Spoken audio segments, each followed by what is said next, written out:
Ponzi. I'm with our family winery, which is Ponzi Vineyards out in Sherwood.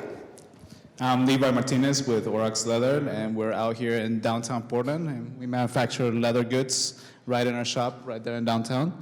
So I guess we'll just go ahead and introduce a little bit more of our business and what we do. So why don't you go ahead? So Levi and I, we literally just met about 4 days ago. So this truly is a chat. We'll find out about each other in front of you all. No, I think I've been listening on in the afternoon, and so much inspiration, and I just want to say thank you for inviting me on the stage. I'm one of the kind of the older, I think one of the older brands here. We're 50 years old, so yeah, it's a long time. When you run a business for 50 years, especially when it's with your family, which we'll talk about later perhaps, but so our story really begins, well, it really starts with my father, who is immigrant, or my grandparents who are Italian immigrants. My father grew up in Michigan and put himself through school as a mechanical engineering degree, and quickly moved to the West Coast, met my mother, and together they fell in love with wine, and this is way back. So this is like 1967. And they fell in love with wine, but most particularly they fell in love with this grape called Pinot Noir. And this is at a time in America where wine is basically found in either a twist-off cap or a big jug, and it's called Hardy Burgundy, and you just kind of drink it. You don't think much about what you're drinking. So the concept of quality wine was very appealing to my folks, so much to a point that they decided they wanted to get rid of their corporate, somewhat corporate lifestyle. My dad actually worked for Disneyland. He doesn't like to brag about that, but he did. You got to start somewhere. And by 1968, they had decided they needed to find a place to grow really beautiful Pinot Noir. And so our story is really all about the Willamette Valley. It's not so much about Portland as much as it is about the bounty that is literally about 45 minutes from here, and trying to hold those boundaries. But it's about the soil, and it's about the climate, and that's why we moved up from California. And it's interesting, of course, because the American wine industry was in California. And still today, people think that it is in California, but really what's happened in the Willamette Valley in the last 50 years has been phenomenal. So we moved up. I happened to be in the back seat of the station wagon with my sister, my brother, a cat, and a dog, and we did not know what we were in for. Ended up finding a little piece of property outside of Beaverton, a garage, big garage, tiny house. Not really a house, more like a shack. I think it was about 700 square feet. That's where we lived as we planted a vineyard. And the story goes that we were very fortunate in that we found other people about the same time who had the same love for this grape and the same love for working with the land and had a passion for creating something that they really loved. And so a collaboration started between really about 5 families, the Blossers, the Letts, the Eras, some of those names you might know, that still remain today, but at Ponzi we are one of the few that's a second generation, and proudly my sister and I are now owners and operators of the winery, which makes us female owned and operated, which is apparently very cool these days. Nice. No, it's cool, but it's more cool that we're sisters. But we started the winery. We had about 4 barrels of wine in 1974. We'll talk about wine later, but it takes a long time to make good wine. So we planted our vines in 1970. We didn't have a product until 1974, and we weren't able to sell anything until 1976. So there's a lot of sacrifice that went on there. We struggled through many, many years through learning how to make wine, how to plant. There were no wine grapes here, by the way. How to plant, how to grow, how to make wine, and then of course how to sell it, how to market it. And I'm happy to say today it's phenomenal what's happening with the wine industry. It's over a $5 billion economic base to the state, and there's over 700 wineries here. So there's that. The other part of our story is that in the early days when we were skimping and saving, my mother said to my father, you know, this whole wine thing is really hard, and we're not making any money, and I'm sick of going to Goodwill and, you know, making lentil soup, and this is like 1984. And so it was Nancy that decided that we needed to do something different, and we opened up the first craft brewing brewery in Oregon, and that was Bridgeport Brewing Company, which unfortunately just closed its doors. But we opened Bridgeport, and right along the founding of Bridgeport, we also were able to pass laws to enable brew pubs to happen, which of course are now all over the country and are an economic base for many small towns, and I am super proud that that happened, and that happened here in Portland. We also, we started to make a little money on the beer thing, by the way. That was good. Much faster to make beer, by the way. The other thing we did is we opened up a regional restaurant in Dundee, one of the first, what they call farm to fork, about 10 years before it was cool. And that was very successful, and we continue to do that today. So we're a family that loves to start things, do things new and fresh, and always feeding from the place that we're in, and as we've been hearing earlier today, about doing what's right and giving back to the community, and making sure that, you know, our land is preserved, because that's why we're all here. So that's my long story. Wow. There you go, Levi. That's an amazing story. So, you know, following kind of like this similar lines, our family trade tracks back to my great-grandfather. He did sandals all over Mexico. They used to call like the Mexican like style sandals, which are their huaraches. He loved, well, actually, that was my grandfather. My great-grandfather, who started the craft, actually was a baseball fanatic. So he fell in love with this baseball team, like the Oaxacan baseball team. He fell in love so much that he wanted to sponsor his own team. He got to own the team, and then in the midst of that, he actually started developing like this production floor to make like the mitts, the guards, the shoes, and that's pretty much like what sparked the leather crafting in our family. My grandfather grew up, you know, playing baseball, doing the shoes, doing the mitts, doing the gloves, and he loved it so much that he actually, as he grew older, he started his own business and sold sandals all throughout Mexico. He loved making footwear, and he had a big family. So on my dad's side of the family, it was like 14 brothers and sisters, and I could just imagine them in their garage, or not a garage, it was just like a room, and it was just like lined up in a big table, and then all the 14 brothers and sisters working together, you know, making sandals. So my dad was in the midst of that. So that entrepreneurship really settled in his heart.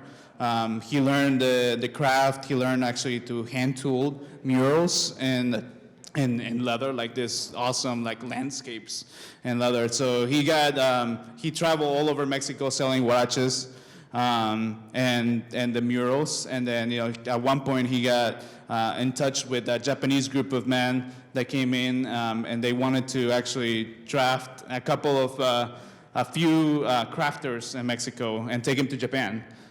So they could be a part of a big amusement park, a Western-style amusement park. And then my dad really loved the idea of going to Japan. He always had a big passion for like the level of detail that they pay attention. So he actually got to travel there, and he stayed there for like 8 years, going back and forth from Oaxaca to Mexico. And that's where he kind of like expanded his passion for leatherworking. He was in charge of coming up with a new handbag design every day while he was there working at this amusement park. And then on top of that, or I guess on the side, he was in charge of doing these leather murals, and he only used one tool, and he would just like draw this whole landscape just from his head onto the leather, you know, kind of like tool it little by little. It took him like 6 months to like finally finish a whole mural. And in all these murals, like I actually have maybe seen pictures of one, but apparently they're still like spread out all over like different museums in Europe and in Japan. So it's just kind of incredible to think about that. So that's kind of like the foundations of the craft. The business had not formed yet. Actually, when my dad returned to Mexico, to Oaxaca, he was a little bit tired of the leather working aspect.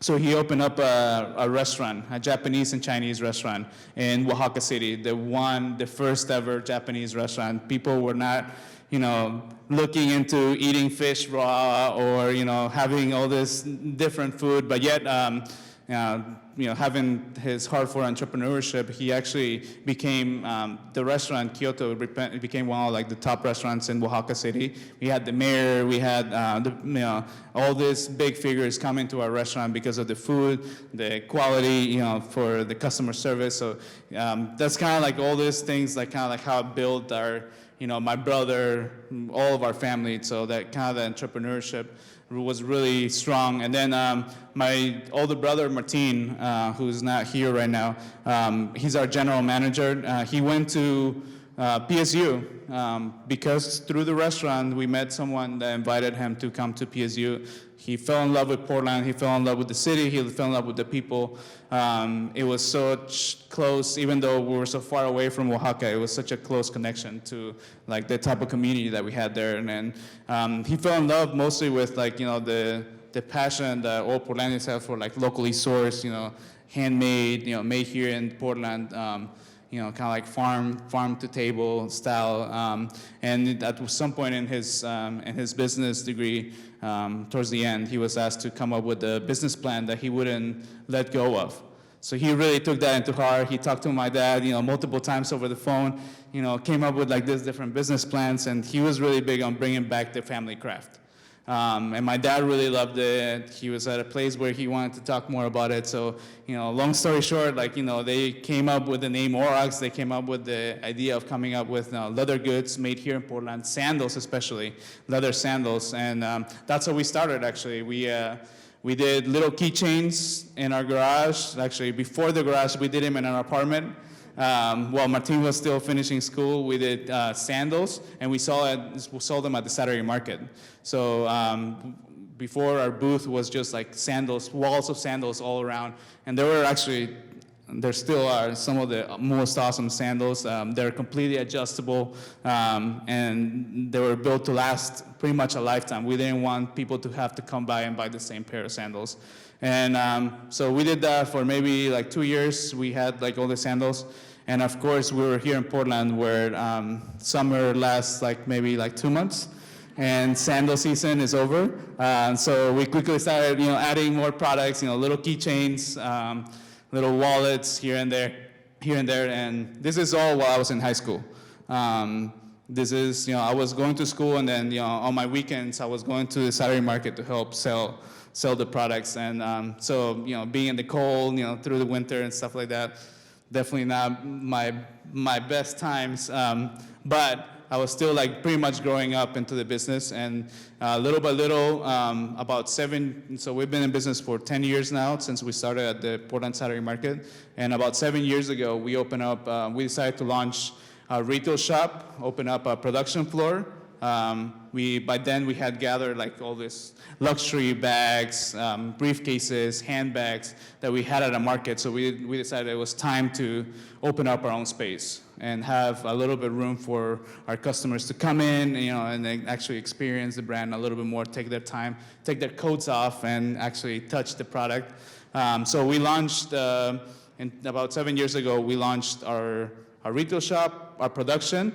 And because we're entrepreneurs, like we wanted to do it all, we also decided to start our online website and then launch our wholesale business. So all of those at the same time, trying to push them all. So trying to come up with pictures for the website, trying to come up with the catalogs and the prices for the wholesale, prices for the retail store, opening up a retail store, coming up with all the display items. So it was a lot of work, but we made it happen. And just kind of like as entrepreneurs, we wanted to be within it all. So you saw at the beginning, the first year of opening, the first week, you saw both my brother, my dad, my younger brother, the whole family building tables, building shelves. We made our whole display all over the store, and it was amazing. It looked amazing, and so that's kind of like the way that we grew into having our store. And throughout this whole time, our whole goal was to be customer service. We wanted to provide a product that didn't fail, that didn't fall apart. Like when you think back about leather, it only gets better over time. The more you use it, the more you touch it. So just having that customer-oriented, idea for our products was kind of like what drove us to do what we do. And to this point, we're still running focus groups. We're trying to ask our production and our customers right then about what else they would like to see from us, what other little features, what size of the handbags. We're still changing them because there's never a perfect size of the length of the straps for those handbags.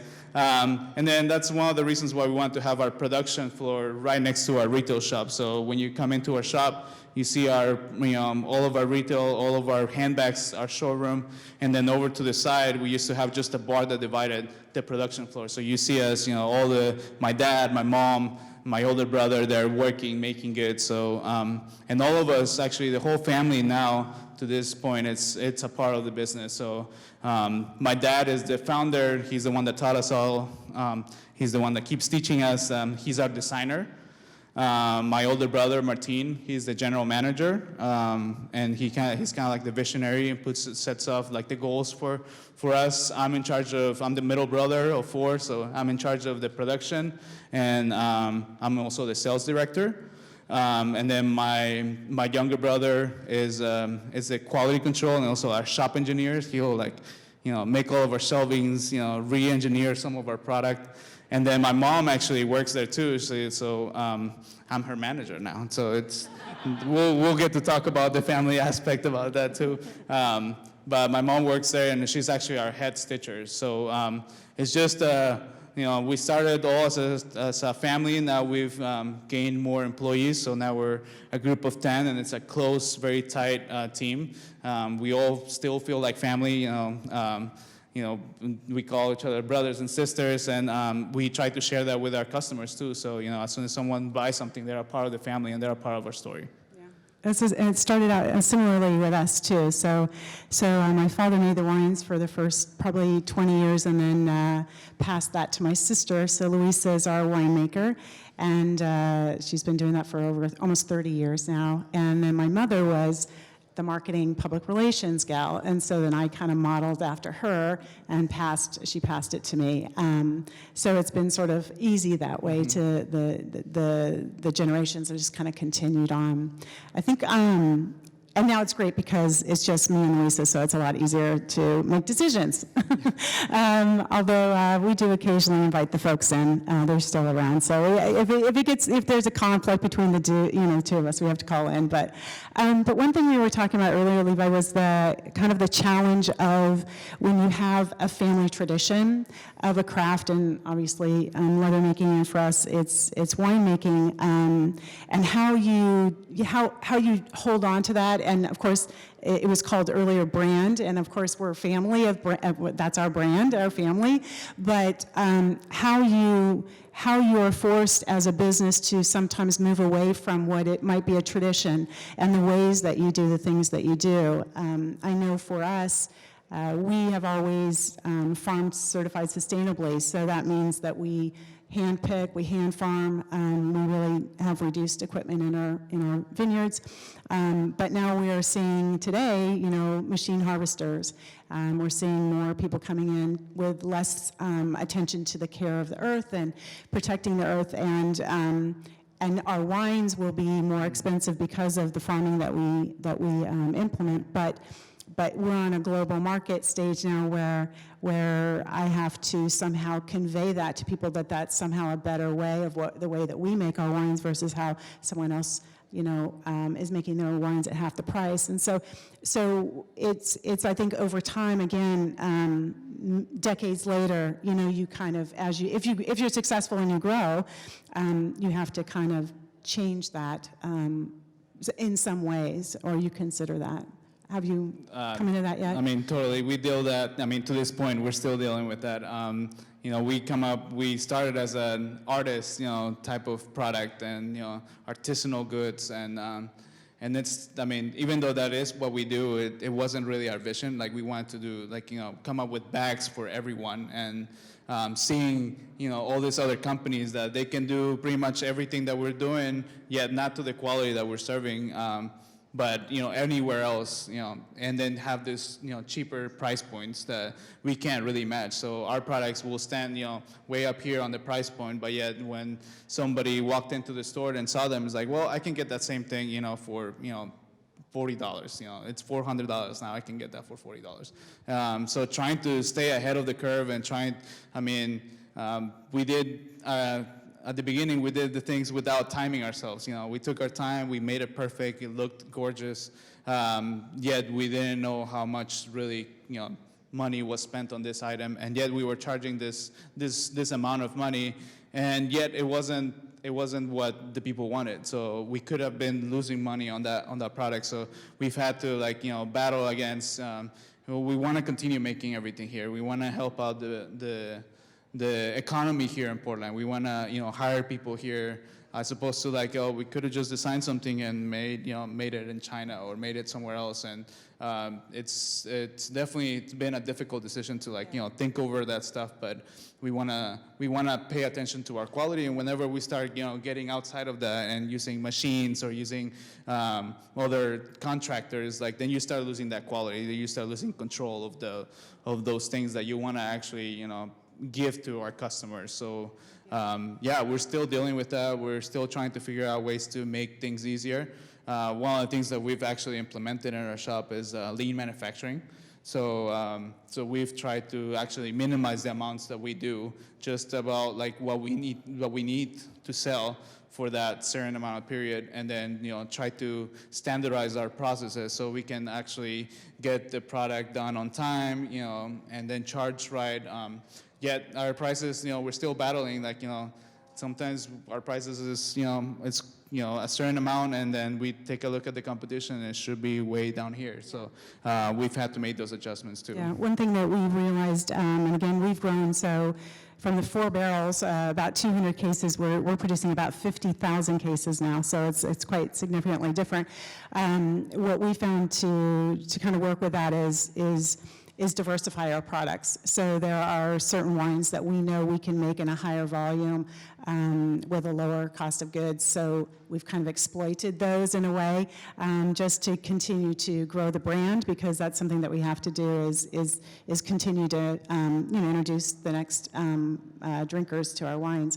So we've kind of we've become makers of more wines because of it, and we have ended up, against my will, and again, this is sort of against the tradition, the family tradition, but where we're making private labels for some larger stores, just because now we're being forced to do that, or we can't sell wines in their stores.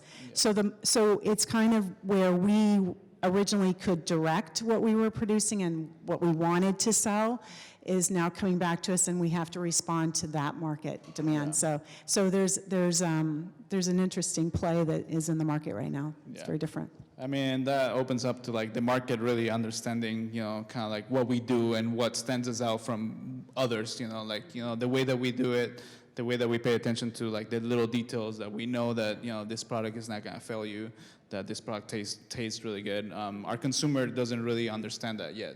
It's taken that Portland's consumer really, you know, has taken a bigger leap on that, and actually, you know, we get a lot of understanding from our customers. But when you get outside of that, it's really hard to, you know, tell that story and tell the craft and tell the detail that comes in, and to our customers, and have them understand that that's where the value is. So to our products, it's not just the fact that we made a leather bag. It's like all the little details that we put into it. It may look very similar to another bag, but yet, like, there's so much more, you know, to this product than, you know, to the choice of the material, to, you know, the way that we construct it, to the way that we set our stitching lines and everything. So it's been definitely a learning curve to trying to educate our consumers. So I don't know if you had some thoughts I about think that. it's like telling the story, like how you're going to tell the story now versus how we used to tell the story. Back when I was selling wines originally, it was like, here's the wine, you can drink it, I'll tell you the background, and people were like all romanticized by it, and they fell in love with the beverage because they loved the story or they loved Oregon or whatever it might be. And now, even with what's going on with online sales, which are still slow because we're alcohol, so there's a whole fun parts of trying to sell things that are alcohol online, not very successfully, but to try to convey to people the story and convey, again, flavor and wine and all that, what the beverage is, it's definitely more of a challenge, I think, for this type of what we're trying to do with our wines. But we know we have to do it. So we've kind of compensated where we used to sell, probably, I would say probably 70% of our wines nationally. We sell about 50% of them nationally now, and we're trying to do more with people coming to our place, to the winery, to experience it, to your point with your shop, and really look at the land, talk about why this is such a special place and our family history and the traditions that we've had. And then we've been more fortunate in selling that way. And retail's always best. Hey, I love selling retail, but sometimes that's not always possible. But yeah, I mean, the way that the world is moving, online is really going to take over, even though retail is really the strongest one still right now. We totally see that. I mean, even to our goods, even though we're not alcohol, I mean, when you see our product right there on the shelf and you can touch it and you can see it like really close and see the grain of the leather, and see the people working behind the walls or behind the counter, it's totally a different experience than when you go to our website and just look at a handbag and look at a product. And it's just like, even though we're trying to get like the best quality picture so you can see all the grain, you can tell the story right.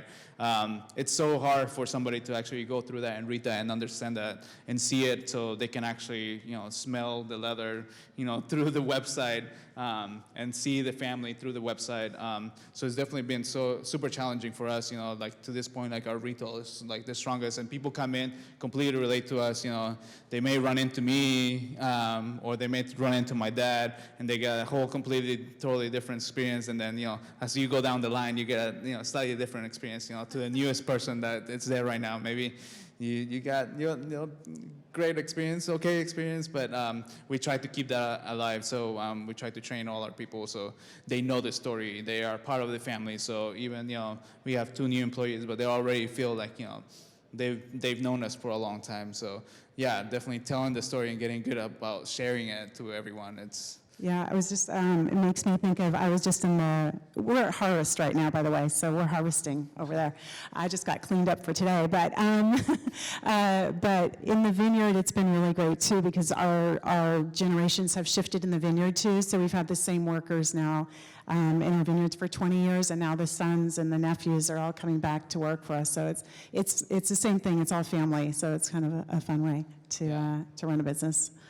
It is fun. It definitely has its challenges when, especially with us, like right now we have my older brother, myself, and my dad, who are kind of like the main leaders, and we all have like different perspectives on the business and what we should be doing. Like, be careful, he's in the room, your dad's somewhere. Yeah, my dad is in the room. Yeah, he's going to be listening to this part. He just got really interested. Yeah.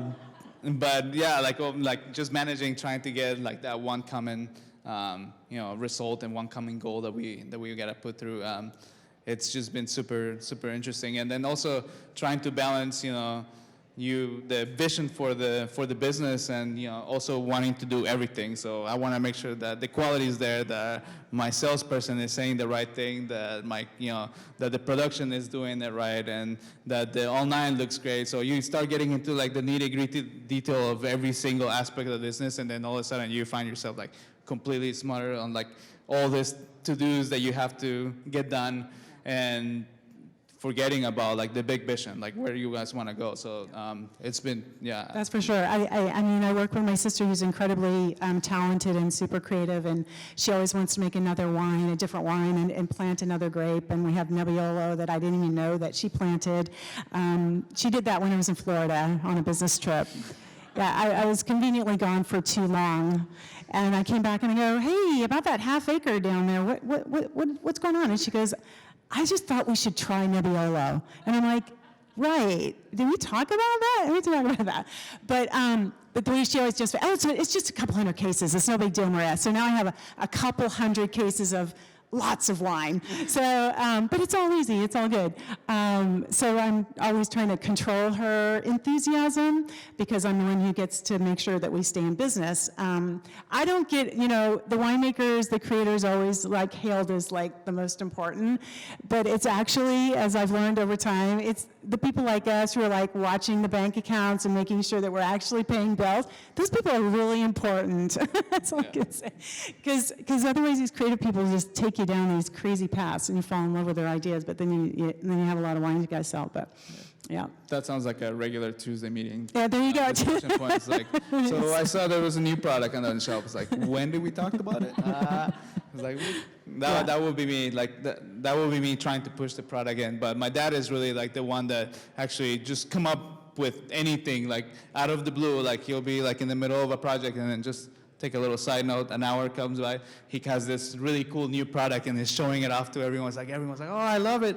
And then I was like, well, great, that's great that people love it, but we gotta figure out how to put it on the website now. I think that's, if I've learned anything, that's really it, that there are always, and maybe this is a good audience, there are always great ideas, and everybody has great ideas. It's all about how you execute the ideas and who's in the room with you helping you to execute those ideas, because and again, knowing what is your goal, where do you want to go with it? Do you just want to have fun for a couple of years?